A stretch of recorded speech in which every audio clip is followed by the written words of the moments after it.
Y si un algoritmo, en lugar de dar palos de ciego, pudiera leer el mapa de un problema complejo, Literalmente. si pudiera sentir las curvas, las pendientes, las crestas de un paisaje matemático, para encontrar no solo un camino, sino el camino más inteligente. Pues de eso va el análisis de hoy. Hoy no hablamos de ciencia ficción, sino de una idea que está redefiniendo la eficiencia en el mundo de la estadística. Bienvenidos. Para nuestro análisis de hoy, tenemos sobre la mesa un informe técnico muy denso, la verdad, pero fascinante. Sí, es un comentario de Luke Bourne, Julian Cornebis y Gareth Peters sobre un artículo que fue fundamental, el de Girolami y Calderhead. Y nuestra misión es desentrañar cómo el uso de la geometría puede dotar a los algoritmos de una intuición, casi asombrosa, para resolver algunos de los problemas más difíciles que existen. Exacto. Y para ello, nos centraremos en dos aspectos clave que se exponen en el informe. Primero, cómo estos nuevos métodos geométricos se comparan y, sobre todo, cómo dialogan con una familia de técnicas que ya existía, los llamados métodos de Monte Carlo adaptativos. O sea, lo nuevo frente a lo viejo. Bueno, más bien lo nuevo con lo viejo. Y segundo, un caso de estudio muy visual y revelador. ¿Qué ocurre cuando aplicamos uno de estos métodos, el llamado RMHMC, a un modelo diseñado para ser deliberadamente ambiguo y difícil? Ahí veremos si de verdad es tan brillante como parece. O si tiene sus propios talones de Aquiles, que también los tiene. Perfecto, pues vamos a desgranar esto. La primera idea clave del informe. A ver, parece ser que la gran ventaja de estos métodos es su capacidad para adaptar sus movimientos al estado actual de la exploración. Sí.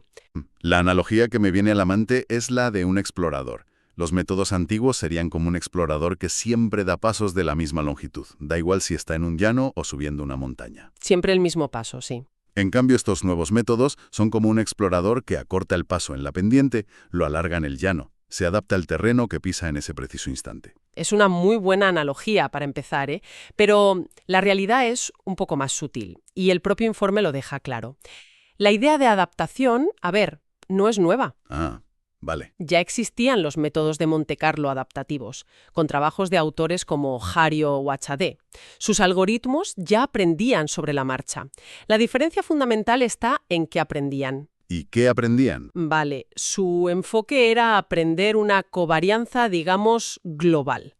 Es decir, después de caminar un rato, intentaban crear un mapa general de todo el territorio. Y luego usaban ese mismo mapa para cada paso futuro, sin importar dónde estuvieran. Entiendo. Pero a primera vista, eso no suena tan mal. ¿No podría argumentarse que un mapa global bien aprendido es más simple y robusto? A mí me parece que depender de la geometría local en cada paso, tener que recalcular el terreno a cada instante, podría ser computacionalmente una pesadilla. Claro. ¿Realmente compensa esa complejidad extra? Esa es la pregunta del millón. Y el informe la responde con un ejemplo que es demoledor. El problema de un mapa global es que solo funciona si el terreno es más o menos uniforme. Vale. Claro, pero ¿qué pasa si el paisaje cambia drásticamente de una zona a otra? Es como usar un mapa de carreteras de todo un país para navegar por las callejuelas de un casco antiguo. Es inútil. No, claro, no te sirve de nada. El informe menciona el caso clásico para ilustrar este fallo, la distribución gaussiana en forma de plátano. Imagina una cordillera muy curvada, como un boomerang. La correlación entre tus coordenadas cambia constantemente. Ya. En una punta del boomerang necesitas moverte en diagonal hacia la derecha y en la otra en diagonal hacia la izquierda. Un mapa global te daría una dirección promedio, una especie de recto, que te haría chocar contra la pared de la montaña a cada paso. Vale, ahora lo veo. Intentaban usar una única brújula para un terreno que exigía una flexibilidad local constante. Y aquí es donde entra la solución geométrica que proponen. Exactamente. Aquí es donde el enfoque riemanniano se presenta como una solución mucho más elegante. La propuesta es utilizar la geometría inherente al propio modelo estadístico para definir cómo moverse en cada punto. O sea que el propio modelo te da el mapa. Te da una brújula local. Y esa brújula que usa nuestro explorador para saber hacia dónde girar en el sendero, en términos matemáticos, es lo que el informe llama la matriz de información de Fisher, o FIM. La FIM. No es magia, es una herramienta matemática que en cada punto describe la curvatura y la escala del terreno.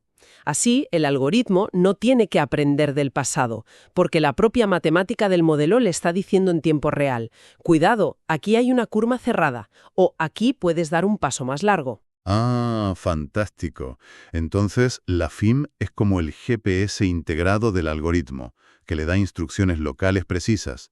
Pero me imagino que esta elegancia debe tener un precio. ¿Funciona siempre? Y ahí has dado en el clavo. El informe es muy honesto al respecto. Subraya un matiz crítico. Todo esto funciona de maravilla si la FIM puede ser calculada o estimada de forma eficiente. Claro, si no es muy caro. Exacto. Pero en muchos problemas del mundo real, calcular esta matriz en cada paso es prohibitivamente caro. Es como tener un GPS que tarda 1 hora en actualizar tu posición. No es práctico. Vale, entonces, ¿qué haces? Pues la solución que sugiere el documento no es descartar la adaptación, sino combinarla.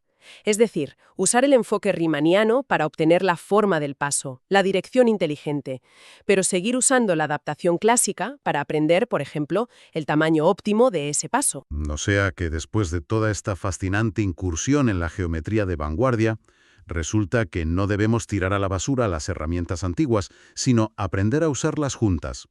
Es la conclusión más sensata. Mm. Es casi contraintuitivo, uno esperaría que lo nuevo simplemente reemplace a lo viejo. Lo veo más como una simbiosis. La geometría te da la dirección correcta y la adaptación te ayuda a ajustar la intensidad. Totalmente. Y a partir de ahí, el informe abre un abanico de posibilidades que son casi una lista de deberes para la comunidad científica. Plantean preguntas muy interesantes. Por ejemplo, Por ejemplo, ¿cómo se podría aplicar esto en campos como el Particle MSMC? Estos son algoritmos muy potentes que se usan para seguir sistemas que cambian en el tiempo, como la trayectoria de un satélite o la propagación de un virus. ya veo. Ya se benefician enormemente de la adaptación, así que añadirles esta capa de intuición geométrica podría ser un salto cualitativo enorme. Y mencionan algo aún más complejo, los métodos transdimensionales. ¿A qué se refieren con eso? Pensemos en algoritmos como el Reversible Jump. Aquí el desafío no es solo explorar un único paisaje, sino decidir si saltar a otro paisaje con más o menos dimensiones. Ah, es como saltar entre modelos. Exacto. Es como si nuestro explorador no solo recorriera un valle, sino que tuviera que decidir si tiene sentido saltar a una llanura o a otra cordillera para explicar mejor lo que ve. Es un problema de selección de modelos. El informe se pregunta cómo un enfoque geométrico podría ayudar a proponer saltos inteligentes entre estos universos de modelos distintos. Es una frontera de la investigación, vamos. Totalmente, totalmente. Y demuestra que, si bien la herramienta es potente, apenas estamos empezando a rascar la superficie de su potencial. Vale, la teoría suena potente, pero necesito verlo en acción. Esto de sentir la geometría puede parecer un poco abstracto. Supongo que el informe nos da algún ejemplo donde podamos ver esta diferencia, algo que lo haga tangible, ¿no? Desde luego. Y aquí es donde el análisis se vuelve brillante, porque pasamos de la teoría a una demostración práctica y visual. Genial. La segunda parte se centra en el gran punto fuerte del RMHMC. Recordemos, el que usa la geometría riemanniana. Su comportamiento en modelos no identificables. Ajá. Estos modelos son precisamente el origen de esas geometrías tan complejas como la del plátano que mencionábamos.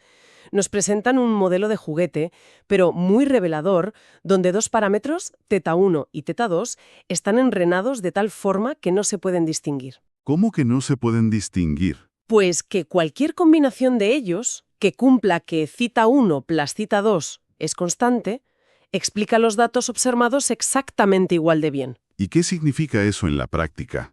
¿Cómo se ve ese problema? Visualmente es potentísimo. El gráfico 1 del informe es crucial para entenderlo. Imagina que tienes dos piezas de información. Primero, tu conocimiento a priori, antes de ver los datos, que es como una colina suave y simétrica. No tienes preferencia por ningún valor. Vale, un lienzo en blanco. Segundo, la información que te dan los datos. La verosimilitud, que en este caso tiene la forma de una pared curva, altísima y muy estrecha. Vale. Al combinar ambas, tu conocimiento final, la distribución a posteriori, es una cresta afiladísima y delgada. Ah, ya lo pillo. Un algoritmo convencional, al llegar a esta cresta, se queda atascado. Intentaría cruzarla de un lado a otro, pero los pasos serían rechazados constantemente porque se saldría de la zona de alta probabilidad. Sería como intentar escalar un acantilado en lugar de caminar por el sendero que lo recorre. Y el informe califica al RMHMC como un avance brillante precisamente para este problema. El gráfico 2 es la prueba del algoritmo, la demostración visual. Sí, es muy claro. Vemos las trayectorias de ambos algoritmos.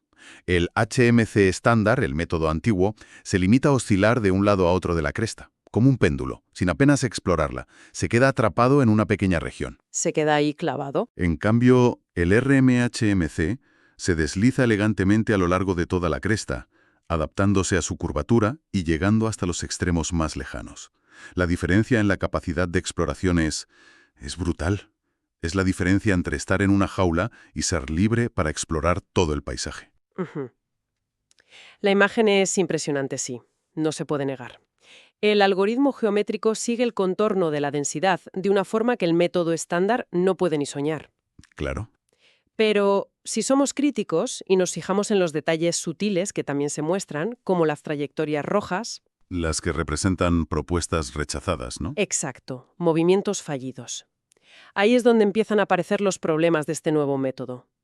Y aquí emerge una crítica importante que se detalla en el texto, su sensibilidad al tamaño de paso. Pero, ¿no es eso un problema de todos los algoritmos de este tipo? Sí, pero el modo de fallo es distinto y muy peculiar. El HMC estándar, si el paso es demasiado grande, tiende a acumular errores de forma explosiva. La simulación se descontrola y se vuelve inestable. Se rompe, vamos. El RMHMC, en cambio, tiene un comportamiento más extraño. Puede sufrir un salto repentino en una magnitud llamada hamiltoniano, en un único paso. El hamiltoniano. Sí. Para que nos entendamos, es una medida de la energía total del sistema, que en una simulación ideal debería permanecer casi constante. Aquí, de repente, puede dispararse en un paso para luego, sorprendentemente, seguir funcionando bien en los siguientes. O sea, un fallo más discreto. Es un fallo al fin y al cabo. Pero el informe lo plantea casi como una ventaja, o al menos como un tipo de fallo más informativo. Argumentan que se debe a que un cálculo interno, unas iteraciones de punto fijo, puede no converger. Ajá. Así que, en lugar de un fallo catastrófico, que desestabiliza todo, tienes un aviso puntual y agudo. Es como si el coche, en lugar de gripar el motor, te diera un tirón brusco y encendiera una luz de aviso, para luego seguir funcionando. Te da pistas muy claras. Llamémoslo informativo, pero en la práctica puede ser desastroso. Y aquí es donde tengo mis dudas sobre si es realmente mejor. El gráfico 3 del informe es bastante elocuente. ¿Qué muestras? Muestra que la probabilidad de que estas iteraciones internas converjan se reduce drásticamente al aumentar el tamaño del paso, o peor aún, al disminuir la identificabilidad del modelo, es decir, cuanto más afilada es la cresta. Ah, vale. Aparecen agujeros en el espacio de parámetros, zonas donde la probabilidad de convergencia es nula. ¿Son como arenas movedizas para el algoritmo? Entiendo. El propio informe admite que estas regiones pueden disminuir fuertemente la mezcla del algoritmo. Esto significa que, aunque teóricamente no rompa la convergencia global gracias a que esos pasos se rechazan, en la práctica puede hacer que el algoritmo sea terriblemente ineficiente. Que se pase el día rechazando movimientos y no avance. Exacto. Entiendo. Es como si el explorador fuera muy inteligente para seguir el sendero, pero de vez en cuando se encontrara con un abismo invisible que le obliga a detenerse y dar la vuelta, perdiendo mucho tiempo. Aún así, la conclusión del informe parece constructiva, no destructiva. Sí, en eso sí. Sí. Dice que entender este comportamiento nos da mucha visión práctica a la hora de elegir el tamaño del paso. Y, lo más importante, sugiere la posibilidad de adaptarlo sobre la marcha. Claro. Así que volvemos a la idea de la simbiosis. Aunque el RMHMC ya adapta inteligentemente la dirección de los movimientos, todavía hay una oportunidad clara para mejorar la adaptación de su intensidad. Exacto. Nos lleva de vuelta al punto de partida de nuestra conversación. Parece que la solución más robusta no es una elección binaria entre lo puramente geométrico o lo puramente adaptativo, sino una fusión inteligente de ambos. Combinar lo mejor de los dos mundos. La geometría proporciona una dirección increíblemente astuta, un mapa local de alta resolución. Pero la adaptación clásica sigue siendo necesaria para calibrar el esfuerzo, para ajustar el tamaño del paso y garantizar que el algoritmo no solo sea elegante en teoría, sino también estable y eficiente en la práctica. No es una bala de plata. Para nada. Es una herramienta de alta precisión que requiere ser calibrada con otras herramientas. Ve, entonces, hagamos un resumen de todo esto. ¿Cuál es la gran idea que nos llevamos? Hemos visto que el concepto central es muy potente: usar la geometría inherente de un problema para que los algoritmos sientan el paisaje que intentan resolver. Sí. Este enfoque, personificado en el RMHMC, demuestra una capacidad extraordinaria para navegar por superficies muy complejas, como esas crestas afiladas de los modelos no identificables, donde los métodos tradicionales fracasan estrepitosamente. Pero, y este es el contrapunto crucial del informe, hemos visto también que esta elegancia tiene un coste.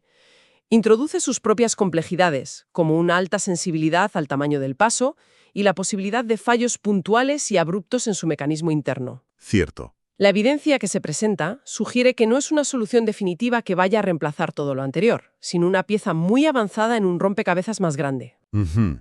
Así que es curioso, partimos de un método súper avanzado que parecía que iba a jubilar a todo lo anterior, y la gran lección es que su verdadero poder reside en saber combinarlo con lo que ya teníamos.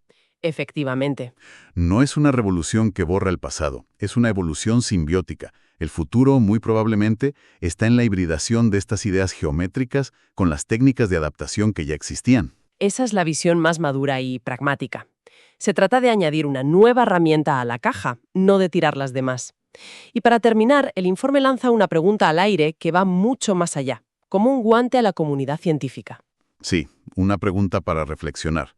Si estas herramientas geométricas son tan buenas para entender la forma y la distancia dentro de un espacio de parámetros, ¿podrían usarse en otros dominios? Ahí está lo interesante. Concretamente, se preguntan si podrían servir en la computación bayesiana aproximada, o ABC.